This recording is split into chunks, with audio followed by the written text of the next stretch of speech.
Bismillahirrahmanirrahim. Assalamu alaikum wa rahmatullahi wa barakatuh. Erkekti түшүрүп кое турган бир эле нерсе да. Эркек мисалы иш кылып атып банкрот болуп калса, ал түшүп калбайт. Же болбосо бир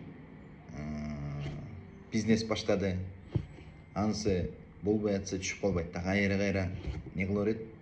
Мындайча айтканда, рисковать этип ишти кыла берет. Эркек ушундай болуп жаралган да. Курч болот эркек деген, субханалла. Жана достору да аны түшүрүп кое албайт да. Достор бир нерсе деп эмете турган болсо, кемсите турган болсо, же кемчилигин айта турган болсо, иншалла оңолобуз деп коет, же болбосо өзүңдү карап алчы деп коет да, субханалла. Же Алла субханаллаху ва тааля мени оңдоп атат деп коет, иншалла.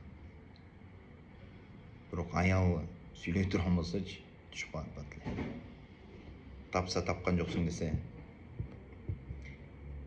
иштеп атса иш кылган жоксуң десе, берип атса берген жоксуң десе, мындайча айтканда канчалык жакшылык кылса, ма руайту минка хайран кат дейт да. Сенден бир жакшылык көргөн жокмун десечи, анан стресске да түшөт, көңүлү да түшөт. Эч ким анын көңүлүн көтөрө албайт да. Мисалы, башкалар көңүлүн түшүргөн болсочу, ал башка нерсе менен көңүлүн көтөрүп кетиши мүмкүн, бирок аял түшүрүп койсо көтөрө албайт да өзүнүн көңүлүн. Ошого аялдарга айтат элек, иншалла, күйөөңүздү мактап, чогуу жардамда болуп, сөздө, дуада, жакшылыкта, иншалла. Ошентсеңиз, иншалла, Алла субхану ва тааля сиздин күйөөңүздү көтөргөндөн көтөрө берет да. Дүйнөдөн да, ахиретте да, илимде да, динде да, таквачылыкта да бардыгынан Алла субхану тааля көтөрүп таштайт. Ошон үчүн пайгамбар саллаллаху алейхи вассалам айтат, эркектер, аялдар бири-бирине жардамчы депчи. Ошондой эле аят Алла субхану ва тааля аят керимде айтат. Момун эркектер менен момун аялдар дейт. Бири-бирине жардамчы дейт.